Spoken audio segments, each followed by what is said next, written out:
और NEET paper leak मामले में 5वीं गिरफ्तारी की खबर सामने आई है। सीबीआई ने पत्रकार जलालुद्दीन को गिरफ्तार किया है। बड़ी खबर इस वक्त की बता दें आपको, सीबीआई की ओर से लगातार गिरफ्तारियां जारी हैं। इस बीच सीबीआई ने पत्रकार जलालुद्दीन को भी गिरफ्तार कर लिया है। पत्रकार जलालुद्दीन हजारीबाग से गिरफ्तार कर लिया गया है। पूरे मामले में अरेस्ट हुए पत्रकार पर संगीन आरोप हैं, यानी शिक्षकों की गिरफ्तारी भी हो रही है। मामले में संलिप्त लगभग हर संदिग्ध की लगातार गिरफ्तारी की कार्रवाई देखी जा रही है। नीट पेपर लीक में 5वीं गिरफ्तारी हुई है और बता दें आपको कि पत्रकार जलालुद्दीन को मामले में गिरफ्तार कर लिया गया है। बड़ी खबर इस वक्त की तस्वीरें आप देख सकते हैं। नीट पेपर लीक मामले में 5वीं गिरफ्तारी हुई है। अहम गिरफ्तारी बताई जा रही है क्योंकि पत्रकार जलालुद्दीन पर तमाम संगीन आरोप लगे हैं। अब पूछताछ में क्या कुछ निकलकर सामने आता है ये देखना होगा, लेकिन फिलहाल बता दें आपको कि गुजरात, महाराष्ट्र, बिहार, झारखंड तमाम राज्यों में लगातार सीबीआई की ताबड़तोड़ कार्रवाई जारी है।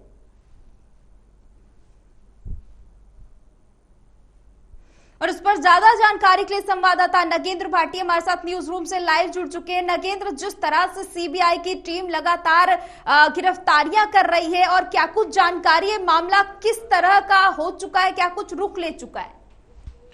नेहा, 4 जून को जब नीट का रिजल्ट आया था उसके बाद से लगातार विवाद देश भर में फैला हुआ है। ना सिर्फ छात्र बल्कि राजनीतिक दल जो हैं वो भी इस पर लगातार विरोध प्रदर्शन कर रहे हैं और सरकार की तरफ से जांच की मांग लगातार उठाई जा रही थी, विपक्ष की तरफ से भी। अब आप देखिए कि पहला जो हाउस है संसद का, नई सरकार का, वो शुरू हो चुका है। 3 जुलाई तक अभी संसद चलने वाली है और आप मानिए कि जब 1 जुलाई को संसद की कार्रवाई शुरू होगी तो उसमें नीट मामले को लेकर हंगामा होना निश्चित है, क्योंकि स्थगन प्रस्ताव विपक्ष की तरफ से दे दिया गया है और यदि वो स्वीकार होता है तो फिर नीट पेपर लीक मामले में संसद के अंदर चर्चा उस पर होगी। अब विपक्ष तो इसको मुद्दा बना ही रहा है, लेकिन सरकार भी इसको डिफेंड करने के लिए पूरी जो कोशिश है वो सरकार की तरफ से भी की जा रही है। आप देखिए कि सीबीआई जांच के ऑर्डर होने के बाद लगातार सीबीआई एक्टिव मोड पर है। आप गुजरात, महाराष्ट्र, बिहार, झारखंड, जगह जगह जो है वो सीबीआई की तरफ से छापेमारी की जा रही है और आप ये मानकर चलिए कि 1 जुलाई आने तक और भी कई खुलासे इसमें होने वाले हैं, क्योंकि संसद में सरकार को इस पर जवाब देना है। खास तौर से शिक्षा मंत्री को इस पर संसद के अंदर भी जवाब देना है कि किस तरह से जो इस तरह के एग्जाम होते हैं वो पेपर लीक कम से कम आगे ना हो। अभी तो जो हुआ है उस पर तो जवाब देही सरकार की बनती ही है। और आप देखिए कि जिस तरह से आनन फानन में चाहे एनटीए के जो डीजी हैं उनको हटाकर नए डीजी जो हैं उनकी नियुक्ति रही हो, या फिर एंटी पेपर लीक जो कानून है उसको लागू करने की बात हो, तो ये सभी इसलिए जल्दी किया जा रहा है जिससे कि सरकार अपना मजबूती से पक्ष रख सके। अब आप देखिए कि जो आज की कार्रवाई सीबीआई की तरफ से की गई है उसमें चाहे हम गुजरात की बात करें, वहां भी 6-7 जगह जो है छापेमारी हुई है। अब उससे क्या हासिल सीबीआई को हुआ है उसमें अभी बहुत ज्यादा जानकारी नेहा नहीं है, लेकिन उसी तरह से झारखंड के यदि हम हजारीबाग जहां से ये पेपर लीक हुआ था उसकी यदि हम बात करें तो वहां जो स्कूल के प्रिंसिपल और वाइस प्रिंसिपल जो हैं उनके साथ साथ एक पत्रकार जलालुद्दीन नाम का है, उसकी भी गिरफ्तारी सीबीआई की तरफ से की गई है। अब इनको पेश किया जाएगा और निश्चित तौर पर सीबीआई की तरफ से रिमांड की मांग की जाएगी। उसके बाद इनसे पूछताछ होगी और सबूत जो है वो इसमें जुटाए जाएंगे। लेकिन अभी भी सीबीआई के लिए सबसे बड़ी चुनौती ये है कि जो मुख्य सरगना है, मुखिया,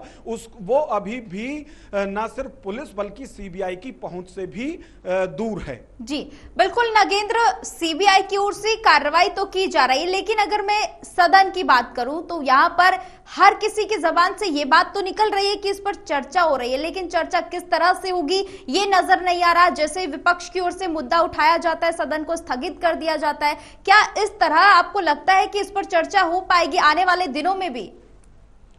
देखिए नेहा, अभी जो संसदीय परंपरा है उसमें क्योंकि राष्ट्रपति का अभिभाषण हुआ है और उसके बाद आप देखिए कि राज्यसभा में भी और लोकसभा में भी जो बीजेपी के सांसद हैं उनकी तरफ से इस पर चर्चा के लिए प्रस्ताव रखा गया है और उस पर चर्चा शुरू हो गई है। अब आप देखिए कि 1 जुलाई माफ कीजिएगा 2 जुलाई और 3 जुलाई को लोकसभा और राज्यसभा में प्रधानमंत्री भी इस पर बोलेंगे। इसी दौरान विपक्ष की तरफ से भी स्थगन प्रस्ताव जो है वो रखा गया है। स्थगन प्रस्ताव वो होता है कि जो संसद की कार्रवाई चल रही है उसको रोककर, और यदि ये प्रस्ताव स्वीकार किया जाता है तो फिर जो स्थगन प्रस्ताव में सब्जेक्ट है, यानी कि अभी नीट का जो मामला है इस पर फिर चर्चा कराई जाएगी। बाकी जो संसद की कार्रवाई है उसको रोककर जो स्थगन प्रस्ताव में सब्जेक्ट है उस पर चर्चा कराई जाती है। तो यदि स्वीकार होता है तो नीट पर